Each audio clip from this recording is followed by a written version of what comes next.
Bismillah. Assalamualaikum warahmatullahi wabarakatuh. Innalhamdalillah wassalatu wassalamu ala rasulillah wa ala alihi wa sahbihi wa man tabi'ahum bi ihsan ila yaumil qiyamah. Ibu-ibu yang semoga Allah rahmati dan Allah berkahi, alhamdulillah kita senantiasa bersyukur kepada Rabb yang pantas dan patut untuk kita puji dalam segala nama dan segala sifatnya. Tidak ada satu celah sedikit pun kekurangan dan aib yang dimiliki oleh Rabb yang kita sembah. Dan itulah keberuntungan yang paling besar ketika kita hamba yang lemah dan hamba yang fakir, tetapi kita bersandar kepada Zat yang sempurna dan maha kokoh dalam segala perbuatannya. Dan inilah yang menjadikan kita bersyukur, karena semua kenikmatan dan kebaikan yang kita peroleh dalam kehidupan bukan karena kita hebat, bukan karena kita kuat, dan bukan karena kita pintar. Tapi hari ini kita mendapatkan kebahagiaan dari sandang, pangan, dan pangan, itu bukan karena kita mampu, tetapi karena kebaikan Allah dalam kehidupan kita. Allah sendiri yang mengatakan, kullukum arun, kullukum jai'un, kullukum dholun.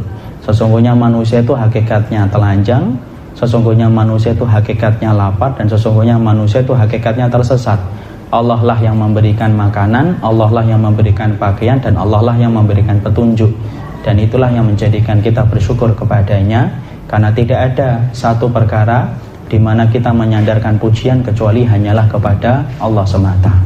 Semoga kajian yang kita selenggarakan adalah kajian yang menjadikan kita mampu bersyukur kepada Allah, karena tidak ada perkara yang mampu menyegerakan kita mendapatkan surganya Allah kecuali adalah syukur kita kepada Allah.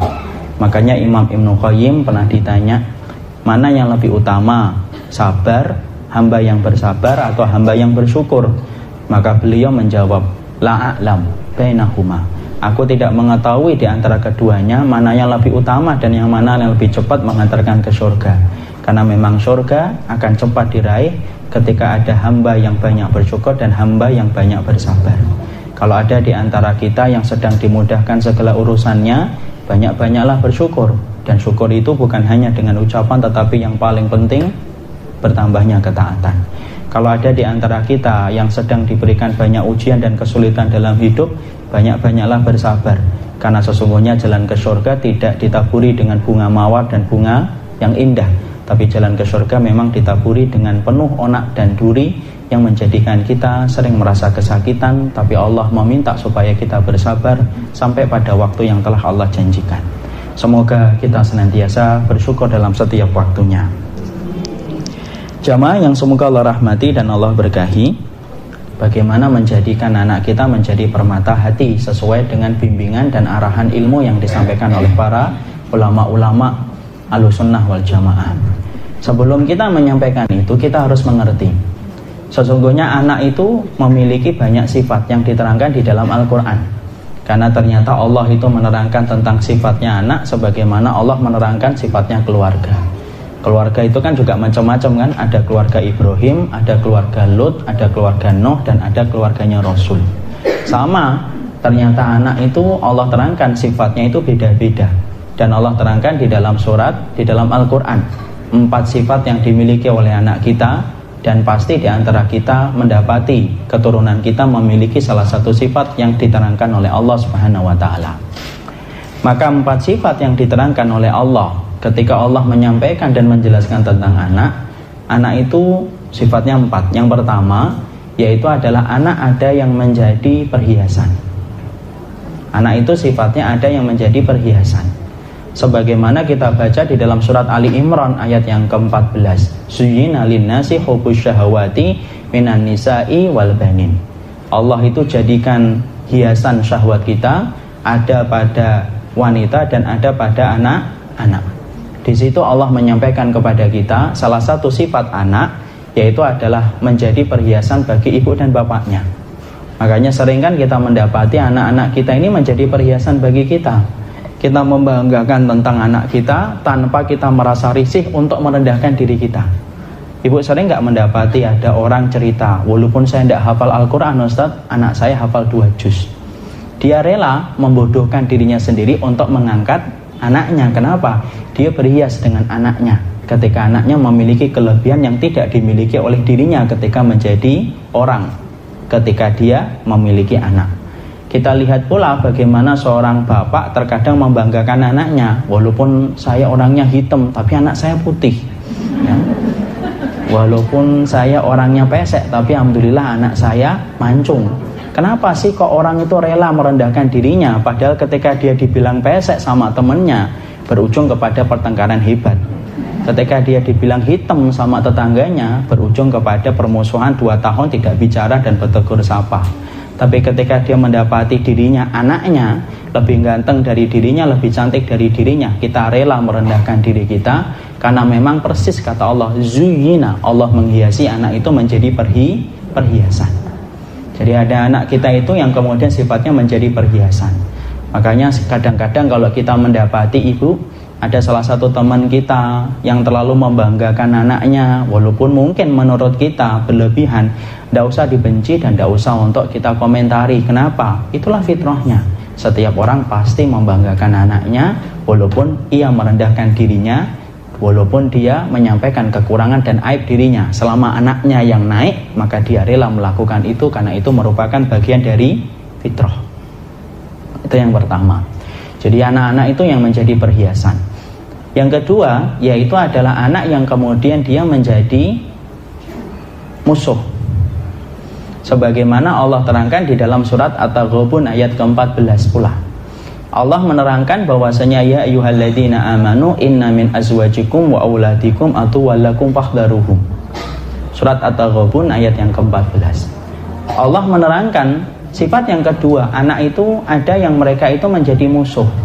Allah menyampaikan di dalam salah satu ayatnya yang mulia, wahai orang yang beriman, sesungguhnya di antara istri-istri kalian dan sesungguhnya di antara anak-anak kalian itu ada yang menjadi musuh. Makanya kita dapati beberapa kisah nyata, baik dalam lintas sejarah ataupun kita dapati dalam diri kita, kita mendapati bahwasanya anak itu menjadi musuh bagi orang tuanya. Orang tuanya berkata ke barat, maka kemudian anaknya ke timur. Kita mendapati orang tuanya bilang ke utara, anaknya bilang ke selatan. Dan dia betul-betul menjadikan orang tuanya meneteskan air mata, berkalang dalam kesedihan, karena betul-betul dia menjadi musuh. Makanya jangan kaget kalau kita mendapati di akhir-akhir zaman ini, kita mendapati ada anak membunuh orang tuanya hanya karena tidak dibelikan motor. Kita mendapati pula ada seorang ayah ataupun seorang ibu dijadikan budak dalam tanda kutip oleh anaknya, yaitu adalah bagaimana anak-anaknya meminta handphone yang mahal, ibunya harus menabung super ekstra untuk memberikan itu, sampai dia merelakan waktunya supaya mampu membelikan gadget yang mahal untuk anaknya, walaupun kemampuannya tidak sampai kepada tahap itu. Di situ kita mendapati ada anak yang menjadi musuh, dimana ketika kita mendapati itu kita harus paham, kalau sudah mendapati anak menjadi musuh, seakan-akan semua harta kita menjadi tidak berharga, seakan-akan semua kenikmatan hidup itu hambar kalau sudah mendapati anak kita layaknya musuh bagi ibu dan bapaknya. Tapi kita harus paham, kenapa sih ada anak yang bisa menjadi musuh? Para ulama menjelaskan, anak itu bisa menjadi musuh karena 2 sebab dan 2 kemungkinan. Yang pertama, karena memang Allah memberikan itu menjadi ujian bagi ibu dan bapaknya. Allah ingin melihat batas kesabaran ibu dan bapaknya ketika Allah memberikan itu anaknya sebagai ujian, sebagai musuh bagi ibu dan bapaknya. Sebagaimana siapa? Sebagaimana Nabi Nuh. Nabi Nuh itu adalah orang yang paling sabar di antara para rasul, karena beliau pemimpin ulul azmi. Sampai-sampai Allah saja berfirman, fasbir kama sabara ulul azmi. Kamu itu sabar gitu loh, sebagaimana para rasul yang termasuk ulul azmi.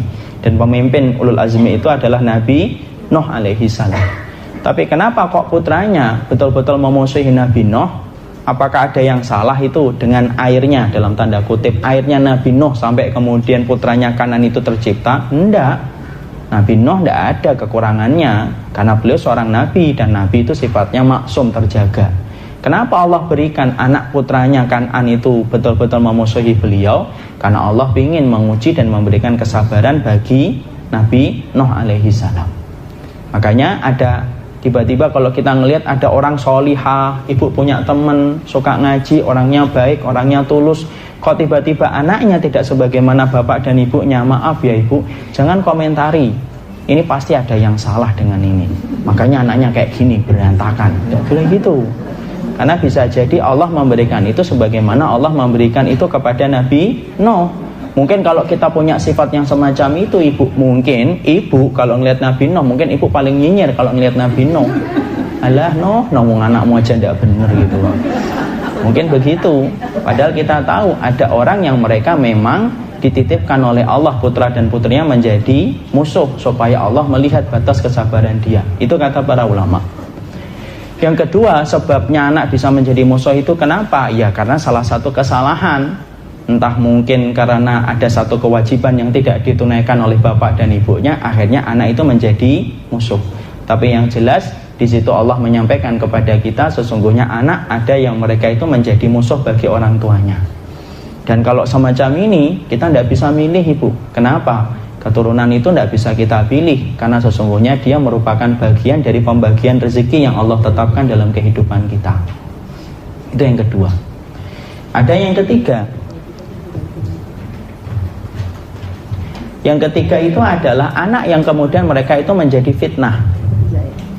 Ya sebagaimana Allah sampaikan di dalam surat At-Taghabun, yaitu ayat yang ke-15. Dia menjadi fitnah.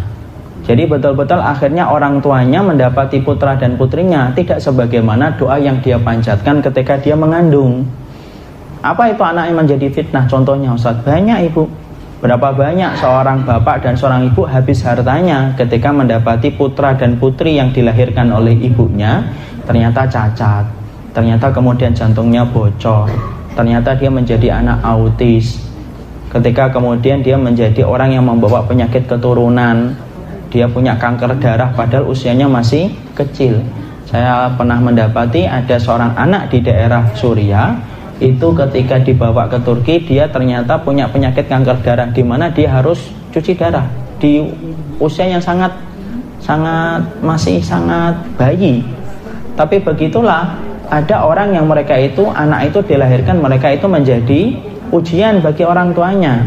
Dan kita harus mengerti, kita harus memahami bahwasanya dunia ini anginnya tidak bertiup sesuai dengan kehendak hati kita.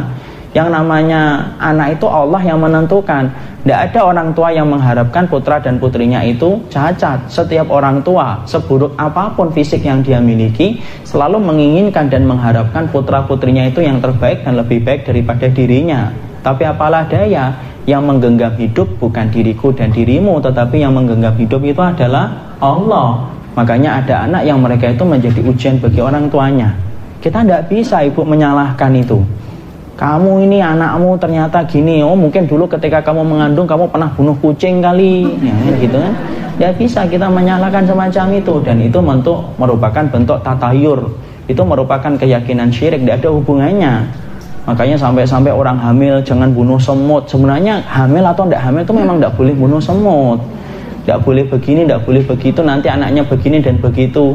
Sebenarnya anak kita dilahirkan cacat bukan karena itu, karena memang sudah ditakdirkan oleh Allah 50.000 tahun sebelum Allah menciptakan langit dan bumi. Jadi semua yang kita dapatkan ibu tidak lepas dari apa yang Allah telah takdirkan. Jangan menyalahkan siapapun. Ya, dan jangan kita kemudian memincingkan mata kita kepada orang yang ternyata diberikan oleh Allah ujian.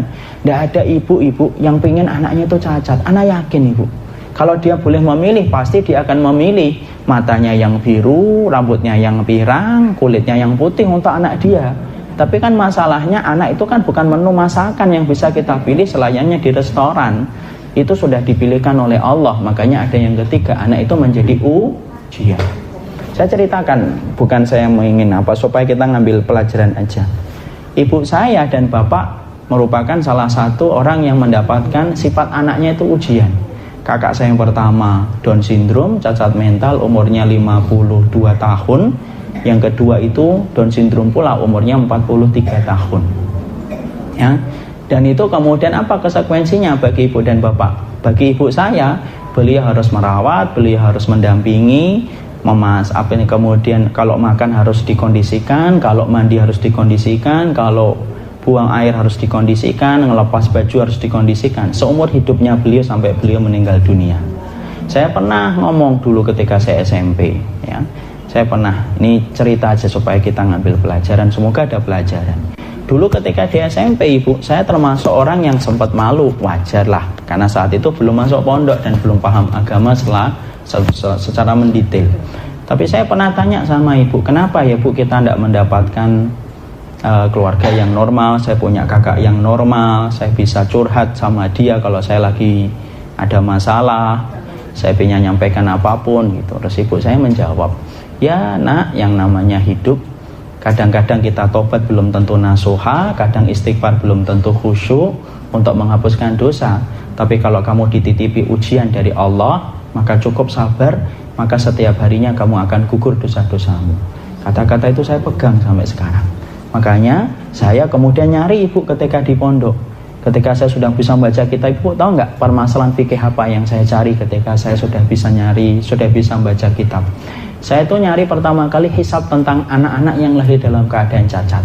Jadi kalau misalkan ada anak ibu yang autis atau yang nggak sesuai harapan ibu, nah ternyata ada jawabannya. Para ahlu sunnah itu menyatakan anak-anak yang dilahirkan Down syndrome, gila, idiot, kemudian autis tingkat yang parah, maka mereka nanti tidak dihisab atas sholat, tidak dihisab atas sedekah, tidak dihisab atas haji dan umrah. Kenapa? Karena mereka tidak terkena beban pikiran, tapi mereka cuma dihisab dengan satu pertanyaan saja. Kamu mengerti diriku? Kamu mengerti Allah? Mereka menjawab, kami mengerti engkau ya Allah. Maka mereka dimasukkan ke surga tanpa hisab, untuk mengganti betapa sulitnya kehidupan mereka ketika di dunia. Dan itu kesempurnaan Allah. Makanya Masya Allah, jadi kalau kita mendapati ada salah satu anak kita ternyata sakit, bocor dan yang lainnya, memang kita sedih. Dan saya yakin seorang ibu akan berkata, lebih baik saya yang mati daripada melihat anak saya mati. Lebih baik saya yang sakit daripada melihat anak saya sakit. Tapi apalah daya ibu, angin tidak bertiup sesuai dengan kehendak hati kita. Hidupmu dan hidupku miliknya Allah, dan Allah yang mengatur, karena Allah sebagai pencipta dan kita hanyalah makhluk. Jadi ada yang ketiga, yaitu adalah anak itu yang berfungsi sebagai menjadi fitnah, menjadi ujian bagi orang tuanya. Yang keempat, anak itu kemudian ada yang bersifat menjadi permata hati. Allah sampaikan itu di dalam surat Al-Furqan ayat yang ke-74. Allah menyampaikan, yaitu adalah ketika Allah menyampaikan dalam Al-Furqan 74. Apa itu doanya, Mat? Ada yang hafal? Waj'alna lil muttaqina imama. Apa awalnya? Rabbana hablana min azwajina wa dzurriyyatina qurrata a'yun waj'alna lil muttaqina imama. Di situ Allah menyampaikan kepada kita ayat yang keempat, di mana menerangkan tentang sifat anak kita yang keempat itu apa? Sifat yang keempat yaitu adalah Allah memberikan kepadanya anak yang menjadi permata hati. Di mana anak permata hati adalah anak yang paling didamba-dambakan oleh setiap manusia yang beriman, setiap insan yang bertakwa, setiap hamba yang beriman kepada Allah. Kenapa? Karena sesungguhnya permata hati merupakan puncak investasi yang paling tinggi dalam urusan di akhirat. Oleh karenanya, dalam kesempatan hari ini kita membicarakan bagaimanakah kita memperhatikan anak kita menjadi permata hati. Karena ternyata menjadikan anak kita permata hati itu bukan perkara yang gampang, tidak semudah kita membalikkan tangan. Berapa banyak ustadz saja gagal menjadikan anaknya itu permata hati.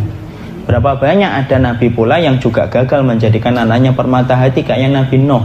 Karena ternyata menjadikan anak menjadi permata hati merupakan perkara yang sulit, tidak segampang kita membalikkan tangan, karena sesungguhnya menjadikan itu adalah perkara berat yang harus disusul dengan perjuangan yang sangat tangguh, yang sangat berat. Makanya sebelum kita membicarakan tentang apa itu yang disampaikan oleh Imam Ibnu Qayyim supaya anakku, anakmu, keturunanku dan keturunanmu menjadi anak-anak permata hati, maka kita harus paham apa sih hebatnya kalau kita memiliki anak yang solih, Ustaz? Karena terkadang kita tidak paham keutamaan kita memiliki anak yang solih. Kita sering, maaf ya ibu ya, bukan saya menyindir profesi, tidak semua profesi baik, tapi kadang-kadang kita sering membanggakan anak kita ketika anak kita insinyur, anak kita dokter, anak kita arsitek, tanpa kita mengerti apakah mereka solih ataukah tidak. Padahal kemudian yang paling penting, Allah tidak pernah menyinggung profesi anakmu ketika Allah sampaikan di dalam Al-Quran, tetapi Allah menyebutkan apakah anakmu itu menjadi qurrata ayun ataukah tidak. Makanya kemudian Masya Allah, karena sesungguhnya ternyata setidaknya ada 3 keutamaan yang Allah berikan kepada anak-anak kita ketika anak itu berhasil menjadi anak yang solih. Ketika anakku dan anakmu menjadi anak akhirat, tidak ada yang paling beruntung kecuali adalah ibu dan bapaknya.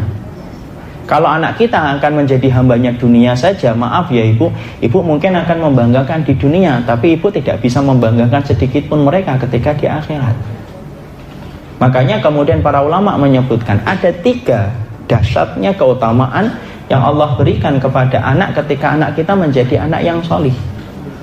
Makanya saya hari ini kalau melihat ada seseorang, teman saya, kemudian teman saya ternyata punya anak, ternyata anaknya itu pintar, saya tidak terlalu ghibthah, saya tidak terlalu iri. Kalau melihat anaknya ternyata cakep, lebih cakep dari bapaknya, maka saya tidak terlalu ghibthah, saya tidak terlalu iri. Tapi kalau saya melihat ada teman saya atau seorang ustadz, ada tetangga ataupun jamaah yang ternyata saya melihat ternyata anaknya itu solih, berkumandang adzan, langsung dia mengajak bapaknya untuk ke masjid, ternyata di masjid dia khusyuk, justru saya iri betul. Kenapa? Karena Masya Allah urusan akhirat dari urusan ibu dan bapaknya betul-betul akan dibantu oleh anaknya ketika anaknya mengerti ketaatan dia kepada Allah dan Rasulnya. Nah sekarang kita bahas dulu 3 keutamaan apa yang Allah berikan kepada kita selaku orang tua ketika mendapati anak kita menjadi solih dan solihah. Maka yang pertama yang sering saya ulang-ulang, yang pertama adalah ketika anak kita, keturunan kita, apapun profesinya, pintar ataupun tidak, kaya ataupun tidak, tapi dia orang yang takut kepada Allah, maka fahami ibu, yang pertama dialah yang akan melapangkan orang tuanya dengan memberikan syafaat bagi orang tuanya supaya orang tuanya masuk ke dalam surga. Karena ternyata syafaat itu bukan hanya datang dari Nabi, syafaat itu bukan hanya datang dari bacaan Quran, syafaat itu bukan hanya dari surat Al-Baqarah yang kita baca, tapi di antara 10 syafaat yang ditetapkan oleh ahlu sunnah, salah satunya syafaat itu apa? Yaitu syafaat yang diberikan oleh anak-anak kita yang salih. Hadis riwayat Muslim begitu gamblang menjelaskan tentang itu. Dalam hadis riwayat Muslim, Rasulullah SAW gamblang banget menjelaskan itu. Ketika Nabi mengatakan kepada anak-anak yang solih, yang ternyata mereka karena kesolihan mereka, hisab mereka menjadi ringan. Ingat ibu, ciri khasnya orang yang beriman dalam kehidupan akhirat, hisab mereka itu ringan. Kenapa? Sedikit dosanya, sedikit yang dihisab. Ya, makanya Allah mengatakan fasofa yuhasabu hisabai yasira. Mereka akan dihisab dengan hisab yang ringan. Jadi makanya kalau ada orang kok dihisab lama ataupun sampai didebat di dalam hisab, pastikan orang itu celaka.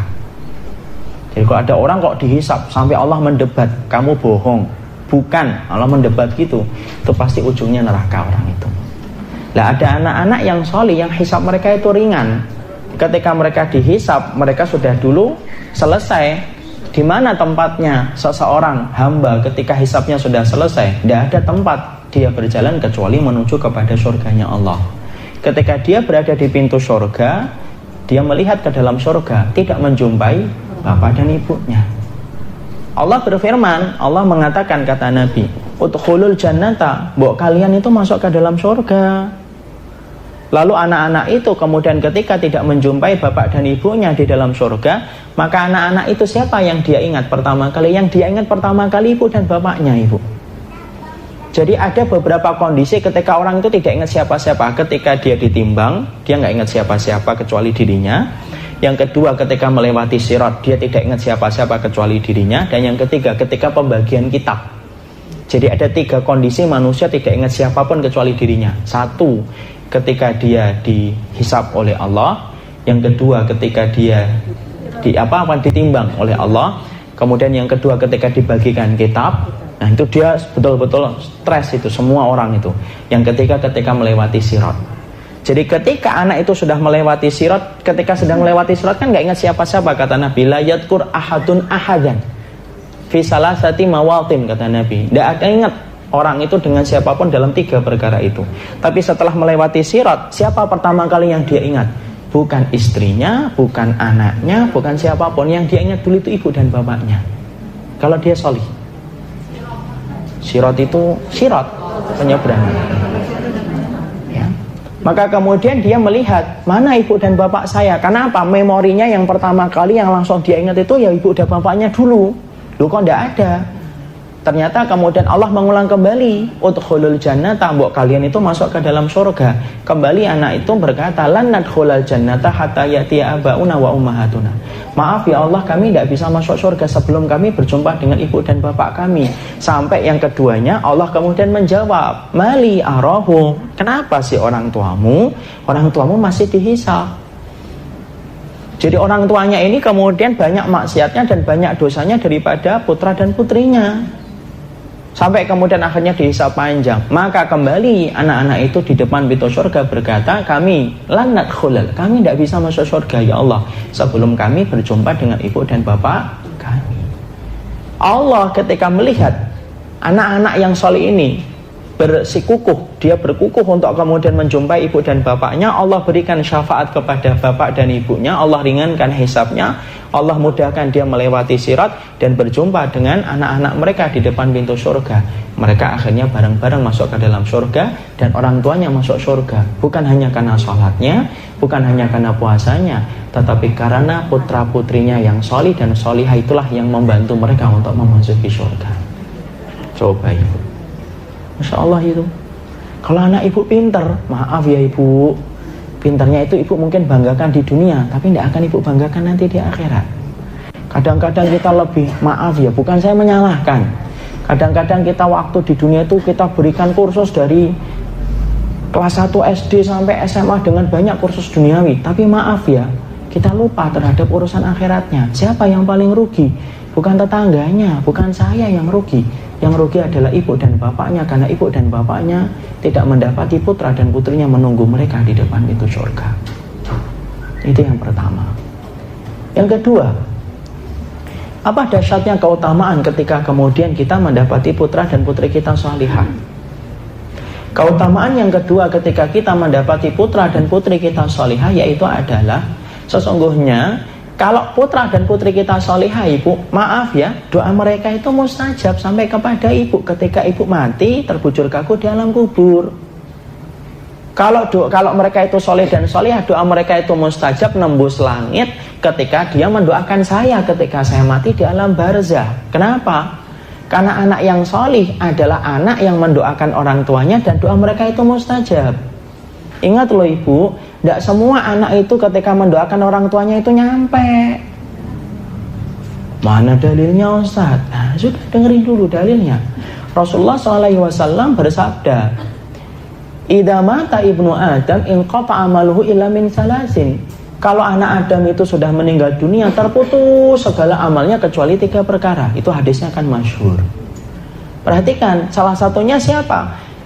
Waladun solihun yad'u lahu. Nabi tidak mengatakan waladun, tapi Nabi mengatakan waladun solihun, anak yang solih. Kenapa Nabi harus memberikan kata sifat dengan kata solihun? Karena membedakan anak dengan anak yang solih itu beda. Maaf ya ibu, kalau anak ibu tidak solih, anak ibu tidak solihah, bagaimana dia itu akan berdoa, akan mustajab? Untuk dirinya sendiri aja mungkin tidak dikabulkan, kok apalagi mendoakan orang tuanya. Misalkan anak kita peminum khamr, dia pemakan riba, ataupun dia berzina, waliyadzubillah, semua sifat itu semoga dihindarkan dari keturunan kita. Ternyata kemudian anak kita habis berzina dengan pacarnya, kemudian kita sudah meninggal duluan ini, di alam kuburnya kita nunggu, mana ya doa anak saya? Anaknya habis berzina doa Rabbi firli wali walidayya walil mu'minina yauma yaqumul hisab, Rabbi firli warhami warjubu apa? Doanya apa itu? Rabbana firli wali walidayya walil mu'minina yauma yaqumul hisab. Maka kemudian ketika dia mendoakan orang tuanya, pintu langit tertutup. Kenapa? Maksiat itu menjadi kabut, sebagaimana mendung menghalangi sinar mentari. Sama, maksiat itu menghalangi doa. Dan bagaimana doanya itu akan nyampe kepada ibunya dan kepada bapaknya? Wong dia habis bermaksiat kok, untuk dirinya aja tidak diterima, apalagi untuk ibu dan bapaknya. Makanya kenapa kita harus ngotot menjadikan anak kita soleh itu ya karena berkaitan urusan barzah kita ibu. Kenapa kita ngotot menjaga kesucian anak kita? Tidak boleh sama sekali ada yang boleh memeluknya, tidak boleh ada yang memegangnya kecuali ketika dia itu sudah halal untuknya.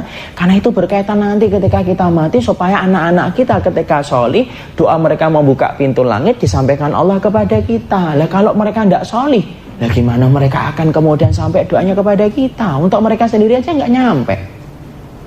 Anak kita melakukan perkara yang bid'ah misalkan, kemudian dia meminta sama Allah, nyampe kah? Enggak nyampe. Tidak menutup aurat contohnya misalnya, nyampe kah ke kita? Loh, untuk dirinya sendiri aja nggak nyampe, kok apalagi untuk orang tuanya. Inilah yang menjadikan kita, ya Allah, kenapa kita harus ngotot? Misalkan kita sering diprotes sama anak kita, kenapa sih ma kok gitu terus? Nak, karena saya butuh kamu nanti ketika aku sudah menutup mata. Siapa lagi yang ibu butuhkan kalau bukan kamu? Ya kalau kamu tidak sholih, ya gimana hadiah yang kamu berikan kepada ibu itu akan nyampe? Sebenarnya hadiah ibu dan hadiah bapak itu bukan kue tar, bukanlah kunci rumah yang diberikan kepada kita, enggak. Hadiah terbaik yang diberikan oleh anak kepada ibu dan bapaknya itu apa? Anak itu sholih, sudah. Maka setiap waktunya kita akan mendapatkan pahala yang mengalir kepada kita pada waktu hari kiamat. Kenapa? Kita telah meninggalkan seorang hambanya Allah, yaitu anak kita, di mana hamba Allah ngerti kewajiban dia kepada Allah. Makanya ada sebuah kisah nyata ketika dalam satu riwayat yang disampaikan oleh Imam Adz-Dzahabi, ada seorang ibu diraba di dalam surga, tinggikan derajatnya, sampai kemudian ibu itu bertanya, mali hadhihi darajah, ya Allah, kenapa kok derajat surgaku kok semakin ditinggikan? Amalanku yang tersisa itu amalan apa sih?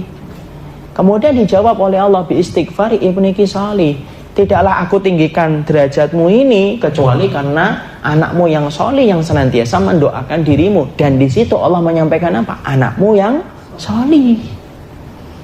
Jadi kalau anak kita berantakan walaupun dia kaya, ibu, yang kita sedihkan kita sendiri. Kalau kita sudah ngaji ilmu kan, buat apa nak kayanya kamu kalau kamu tidak datang ke masjid? Buat apa kayanya kamu kalau kemudian kamu tidak ngerti kewajiban kamu kepada Allah, tidak berani untuk meninggalkan yang haram, tidak berani meninggalkan pekerjaan yang syubhat? Karena apa? Yang jadi korban pertama kali bukan kamu, tapi ibu. Nanti ketika ibu mati, walaupun kamu fasih berdoa, tidak akan nyampe kepada Allah dan tidak pernah nyampe kepada ibu. Itu yang menjadikan akhirnya kita paham. Berarti anak yang sholih dahsyat. Kenapa? Dia cepat membuka pintu langit dan menjadikan doanya nyampe secara kilat kepada ibu dan bapaknya. Kalau anak kita tidak sholih, lama banget jalannya ini. Mau jalan tinggi, mau naik tinggi, rusak. Karena gara-gara kemudian habis berdoa dia maksiat. Mau naik lagi, rusak lagi ketika anaknya berbuat dosa. Nggak pernah nyampe lah ke langit. Karena kita sepakat, kemaksiatan itu menghalangi pintu langit untuk terbuka. Sebagaimana mendung menghalangi sinar mentari untuk datang menyinari bumi. Itu yang kedua. Yang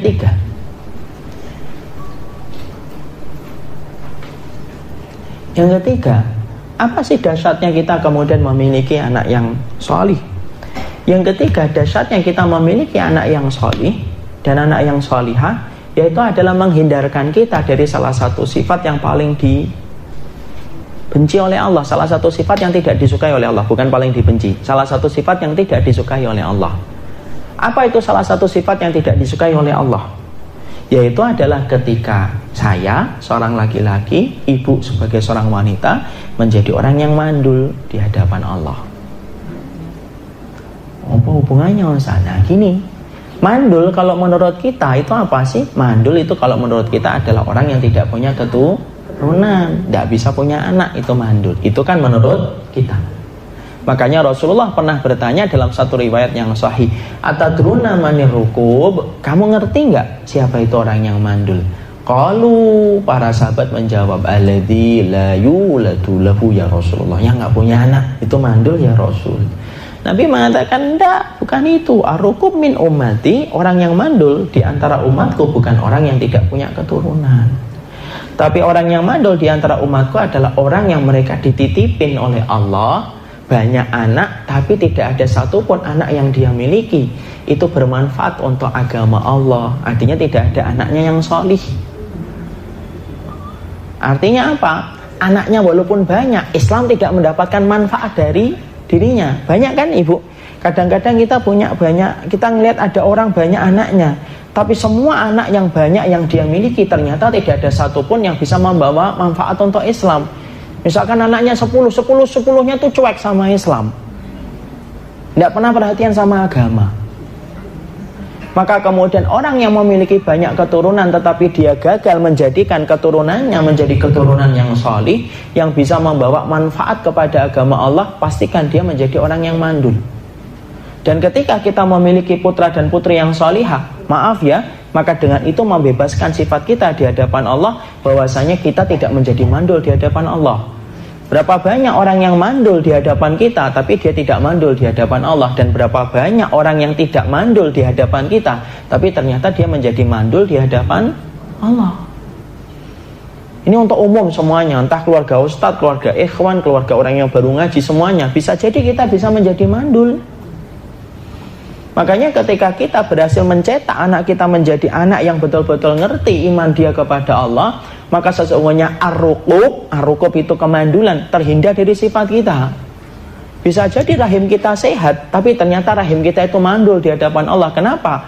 Berapapun janin yang dititipkan oleh Allah ke dalam rahimnya, tidak ada satupun janin itu yang ternyata ketika lahir membawa manfaat untuk agama Allah, dan tidak membawa manfaat kepada sunnahnya Rasul. Kan akhirnya apa? Tidak ada manfaatnya. Ini kayak orang mandul aja. Sama kayak orang kafir kan. Orang kafir punya keturunan enggak? Punya. Tapi keturunan orang kafir bermanfaat untuk agama Allah? Ya enggak. Bermanfaat untuk sunnahnya Rasul? Enggak juga.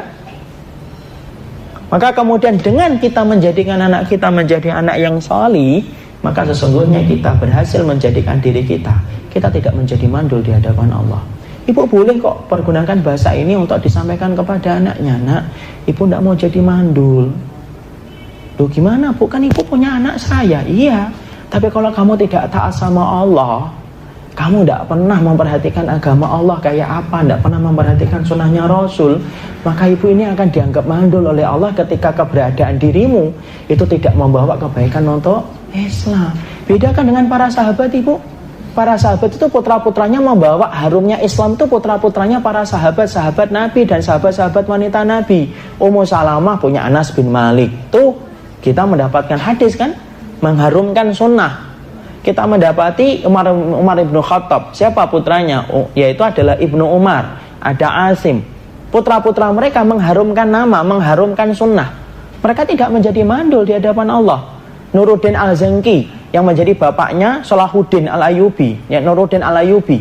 Itu ternyata kita mendapati bapak dan ibunya Salahuddin Al-Ayyubi sebelum mereka menikah itu memang meniatkan anak mereka itu diwakafkan untuk agama Allah.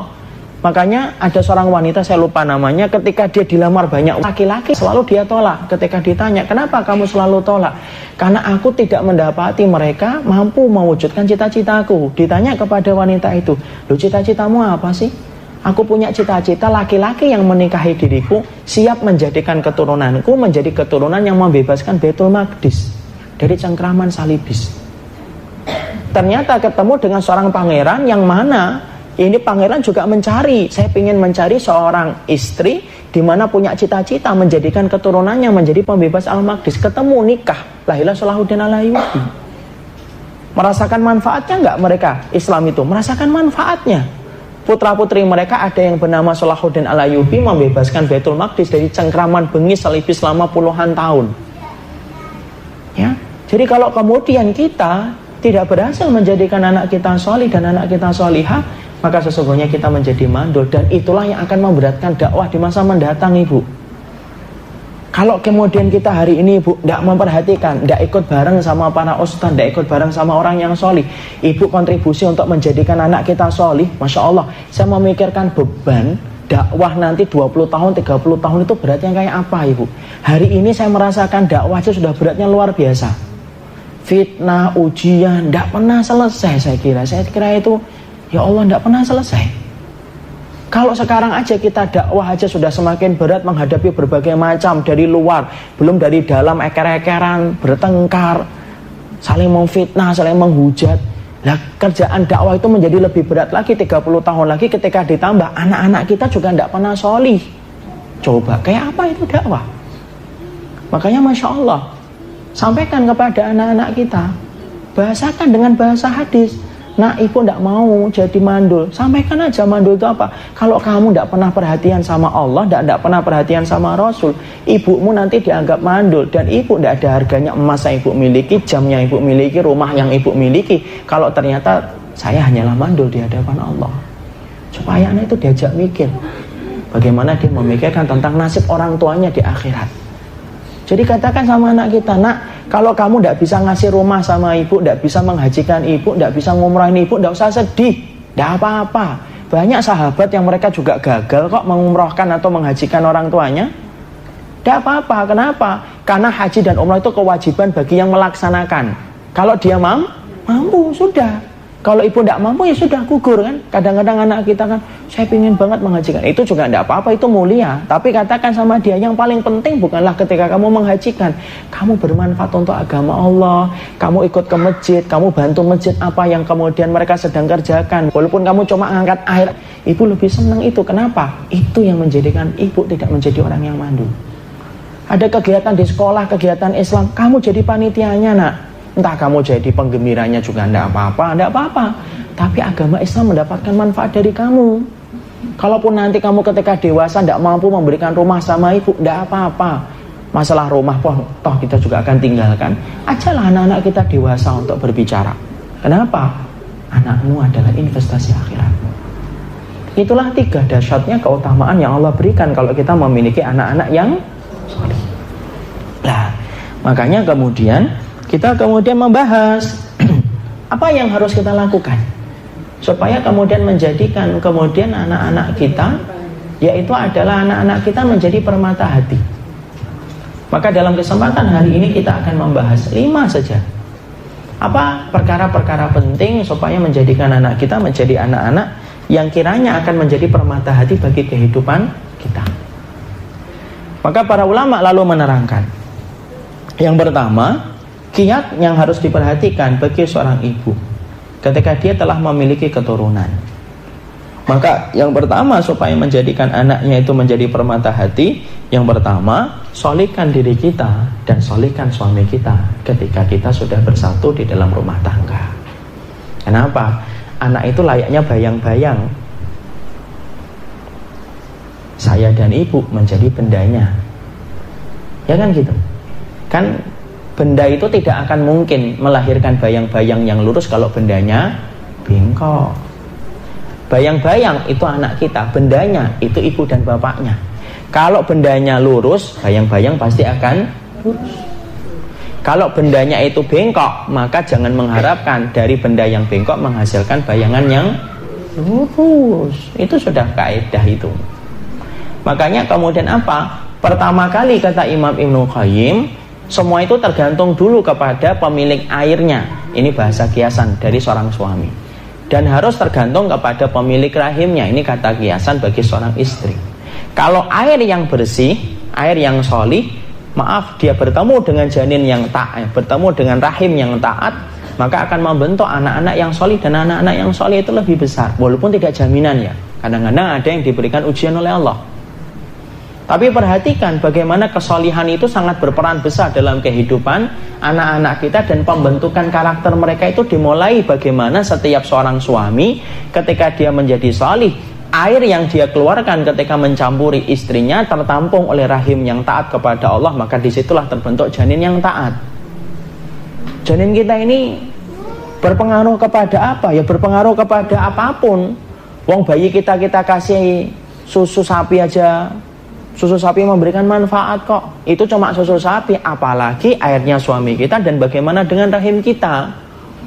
Makanya rata-rata ibu lihat saja. Saya pernah nanya ngobrol lah dengan salah satu ustadz.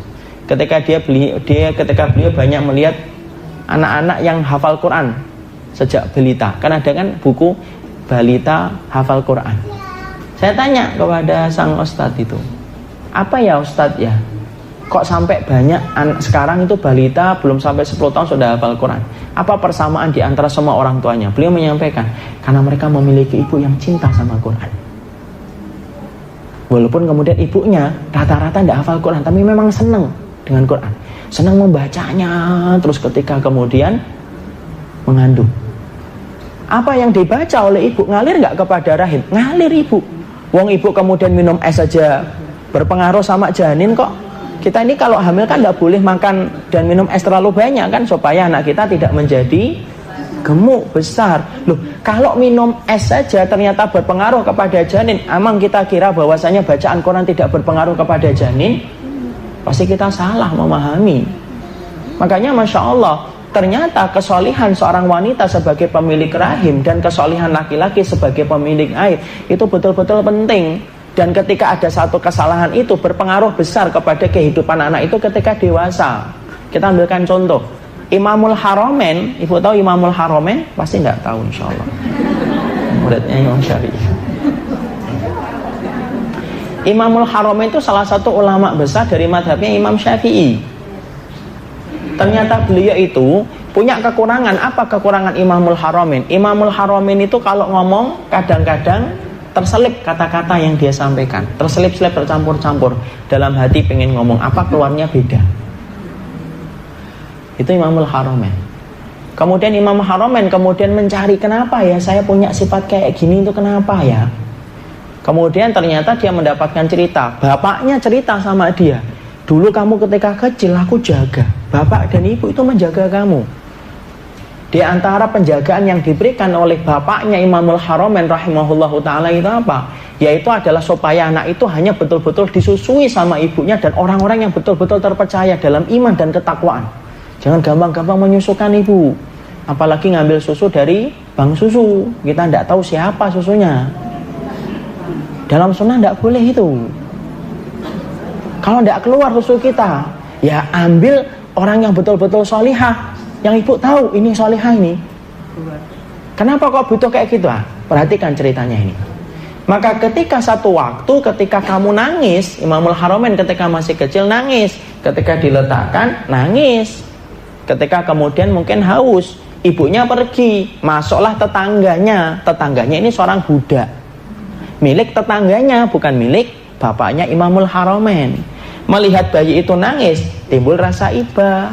Diambil susu, diambil si Imamul Haromen yang masih kecil, disusuin sama kemudian dia. Padahal air susunya itu halal atau tidak halal? Tidak halal, wong itu budak bukan milik bapaknya Imamul Haromen, kok bapaknya milik tetangga. Dan ternyata kita juga tidak ngerti apakah budak itu solihah ataukah tidak. Ternyata susuan itu membentuknya Imamul Haromen, sampai Imamul Haromen ketika dewasa kalau ngomong terselip kata, yang di dalam hati ngomong gini keluarnya beda.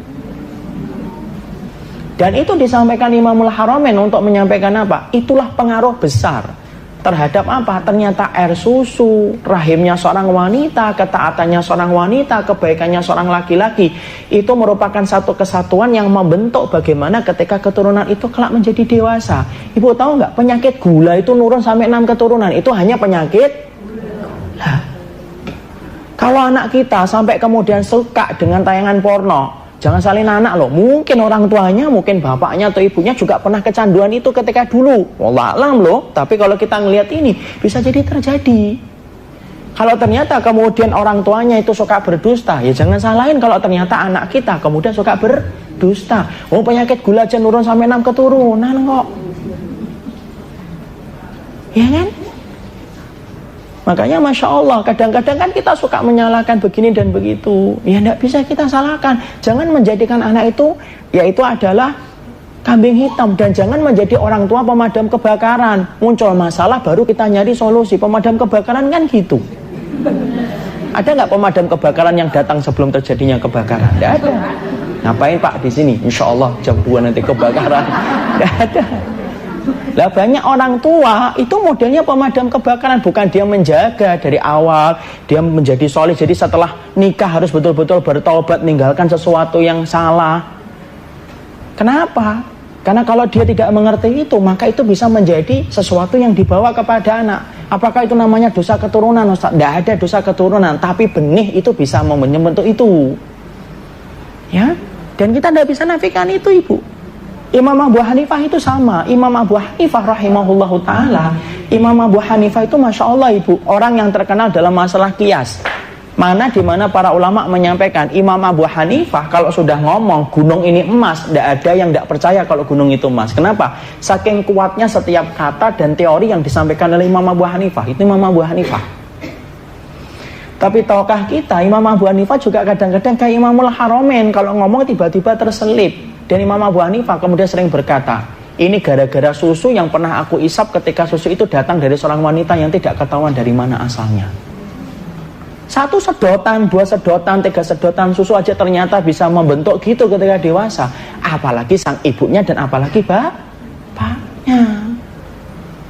Jangan harapin dong ibu, anak saya kapan ya datang ke masjid. Nah, suami ibu aja tidak pernah mendekatkan kelingking kakinya dengan kelingking kaki anaknya kok. Berapa banyak, maaf loh ibu, berapa banyak laki-laki hari ini, maaf loh, kelingking kakinya nggak pernah nempel ke kelingking kaki anaknya. Artinya apa? Nggak pernah sholat bareng-bareng.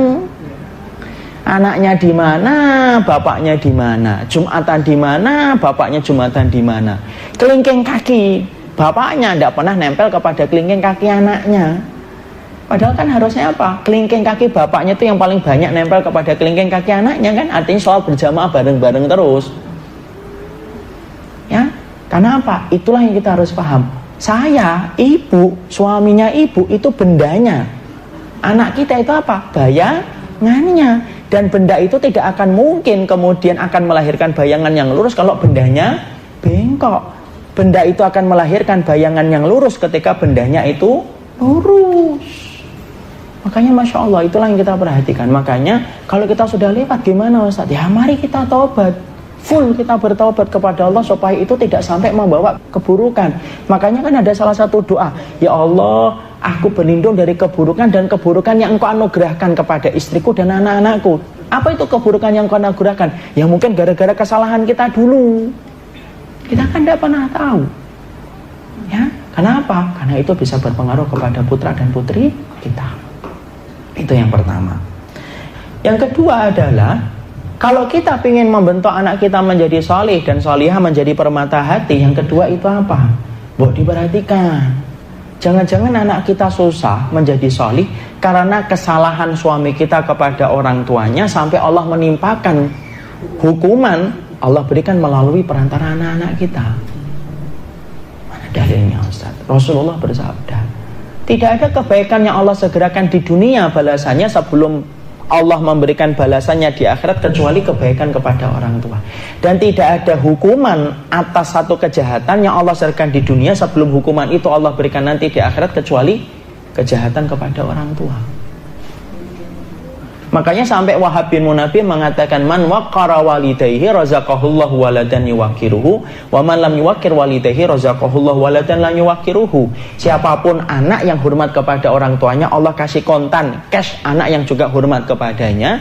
Dan sebagaimana kalau kemudian ada anak yang tidak hormat kepada orang tuanya, Allah kasihkan anaknya dia juga tidak hormat kepada dia sebagaimana dulu tidak pernah hormat dia kepada orang tuanya. Cash dan kontan. Makanya kalau kemudian kita mendapati anak kita kok susah, coba deh, kalau suami kita masih punya orang tua, ngomong sama suami, Mas, coba deh kamu minta maaf sama ibu atau bapak. Mungkin ada satu perbuatan yang pernah kamu lakukan membuat mereka sedih, Allah sampai berikan hukuman kita itu anak-anak kita kayak gini. Kenapa? Kalau kita hubungan dengan orang tua kita baik, ibu mukmin ataupun kafir itu Allah akan berikan balasan di dunia. Adapun orang mukmin diberikan nanti balasan lagi di akhirat. Adapun orang kafir hanya diberikan balasan di dunia. Kenapa? Allah menyamakan balasan untuk di dunia bagi orang yang hormat dan berbakti sama orang tuanya. Enggak kafir, enggak mukmin. Kalau bedanya, kalau mukmin nanti mendapatkan balasan lagi di akhirat, kalau orang kafir balasannya cuma di dunia aja. Makanya saya pernah baca tulisan orang Chinese ketika kemudian dia menyampaikan ini tulisan. Ketika dia berkata, saya lihat teman-teman saya yang sukses bisnis itu rata-rata apa? Karena dia memuliakan ibunya. Loh, padahal mereka orang-orang yang tidak beriman sama Allah dan Rasul. Makanya kemudian perhatikan. Jadi kalau kita mendapati ada masalah dalam anak-anak kita, bisa jadi, ya. Bisa jadi adalah ada masalah kita dengan orang tua kita sampai Allah berikan hukuman itu. Tapi bukan secara pasti loh ya. Lihat nanti anaknya siapa, ndak solih, pasti dulu kamu durhaka sama. Nggak usah gitu. Tapi yang jelas semacam itu, makanya saya sering sampaikan kisahkan Sabit Al-Bunani pernah mendapati ada seorang anak nampar ayahnya. Kenapa? Karena ayahnya dulu nampar ayahnya, sebagaimana dia hari itu ditampar oleh anaknya. Ini ada kisah nyata ibu, ketika saya pernah silaturahmi dengan salah satu bapak-bapak, tapi bapak-bapak ini lumayan pemahamannya karena banyak bermuamalah dengan ustaz. Dia cerita, ada satu keluarga yang mendapati anaknya itu kecanduan dengan PlayStation. Sampai meninggalkan sekolah. Jadi sering bolos PlayStation. Terus itu saja yang dia lakukan. Orang tuanya itu tiap hari nyari di tempat PlayStation mana anak saya. Sampai kemudian akhirnya ketika dia berkunjung ke temannya ini, dia ngomong. Terus kemudian bapak ini nyampein, kamu masih punya bapak enggak? Masih. Coba deh, kira-kira kesalahan apa kamu? Iya ya, apa ya? Perbaiki dulu hubungan kamu dengan ibu dan bapakmu. Nanti Allah akan memperbaiki anakmu hubungannya dengan kamu. Tidak usah dicari anaknya, biarin aja. Nanti kalau lapar juga pulang, uangnya habis juga pulang. Tidak usah dicari-cari. Dan ternyata ibu, ini cerita nyata yang saya dapatkan. Akhirnya apa? Akhirnya betul-betul kemudian dibiarkan itu putranya, nggak dicari-cari lagi sebagaimana sebelumnya. Beliau pulang sama istrinya, diajak istrinya kemudian pulang ke kampung, berbakti sama orang tuanya selama 1 pekan, dia minta maaf dan lainnya. Allah. Kemudian hanya beberapa saat kemudian dia mendapati putranya pulang, kemudian di rumah tidak keluar-keluar, sampai bapaknya pernah ngetes, kamu kok nggak keluar, nggak main PlayStation? Bosen pak. Dan hari ini sering bersama dengan bapaknya di tempat-tempat kajian. Jadi ternyata yang kedua kita perhatikan apa? Orang untuk suami kita ini, dan terutama siapa? Suami. Kenapa? Yang namanya laki-laki ibu, maaf saya katakan, anaknya berapapun dia, istrinya berapapun dia tetap anak bagi orang tuanya. Beda dengan ibu.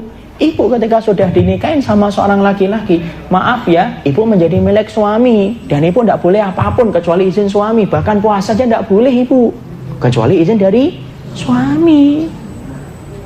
Tapi kalau bapak, kalau namanya suaminya ibu hari ini, walaupun anak tahu mungkin ibu besar rasa cintanya, mungkin besar kasih sayangnya sama suami, tolong ya, jangan pernah halangi dia untuk berbuat baik kepada ibu dan bapaknya. Kalau enggak, ibu akan dihukum persis dengan itu ketika anak-anak ibu dihalangi oleh pasangannya, sebagaimana dulu ibu menghalangi suami ibu untuk berbuat baik sama orang tua.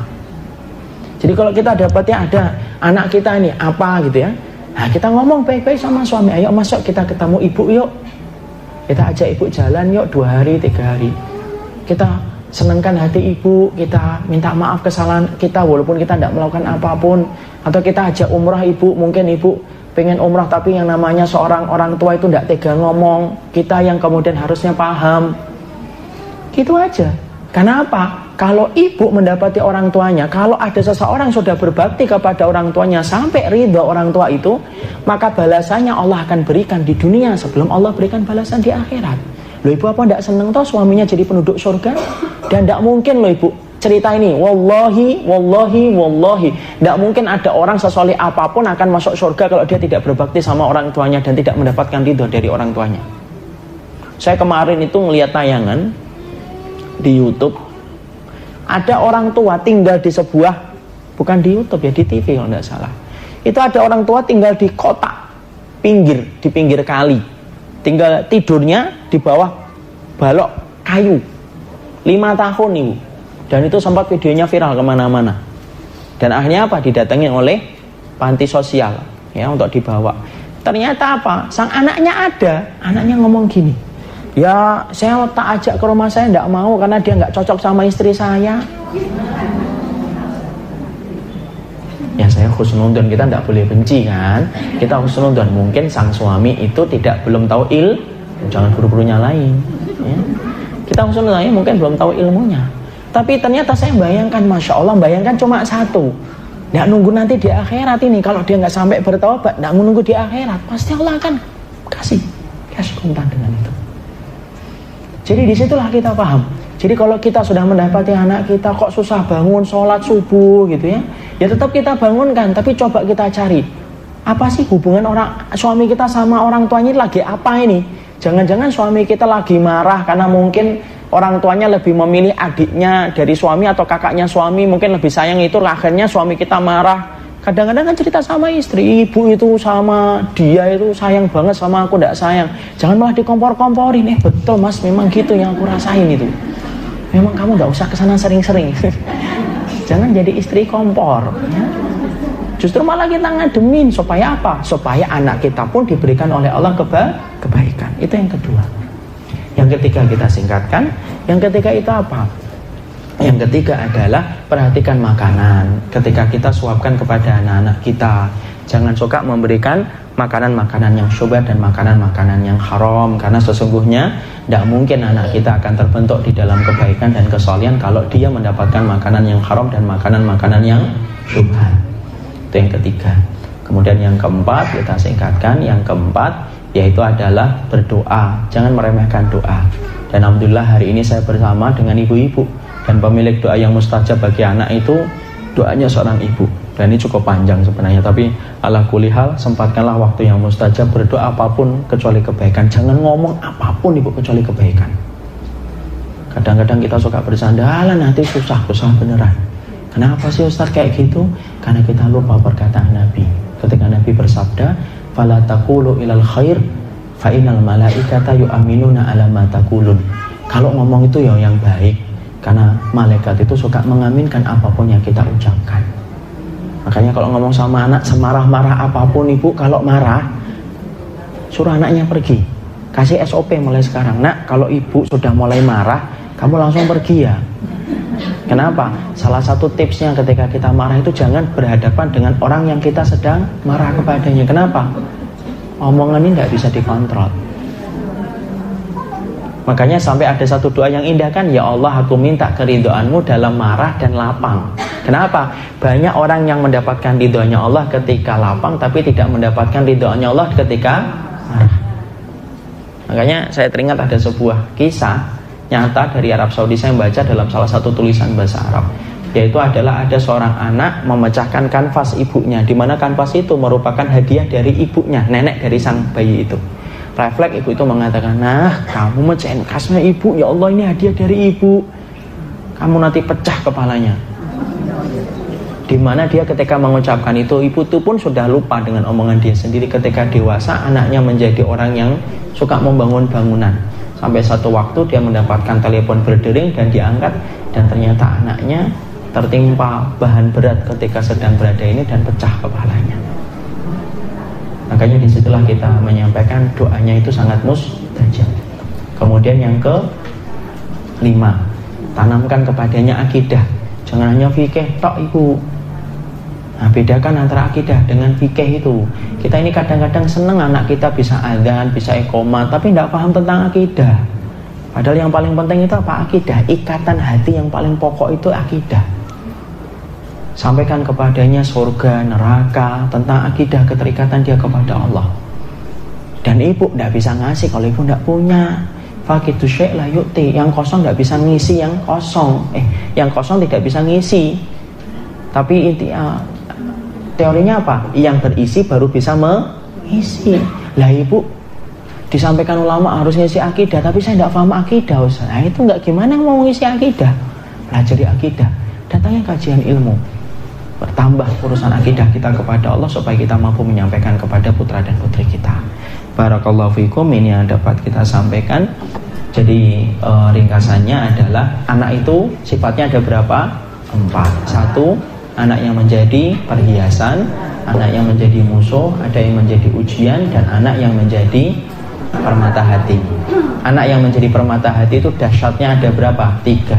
1, menjadikan kita mendapatkan syafaat. Yang kedua, menjadikan doanya ketika kita mati sampai kepada kita. Dan yang ketiga, menjadikan kita luput dari sifat mandul. Bagaimana menjadikan anak kita itu permata hati? 1, apa tadi? Ya, mensolihkan diri. Yang kedua, memperbaiki hubungan kita dengan orang tua kita. Yang ketiga, berikan makanan-makanan yang halal. Yang keempat, doa. Yang kelima, pahamkan akidah. Itu semuanya normatif teori ibu. Semuanya prakteknya ketika ibu pulang dari sini, dimulai perjuangan kita untuk menjadikan anak kita menjadi permata hati. Barakallahu fikum, ini yang dapat kita sampaikan. Semoga Allah memberikan keberkahan atas apa yang kita pelajari. Subhanakallahumma wa bihamdika asyhadu an la ilaha illa anta astaghfiruka wa atubu ilaika. Assalamualaikum warahmatullahi wabarakatuh.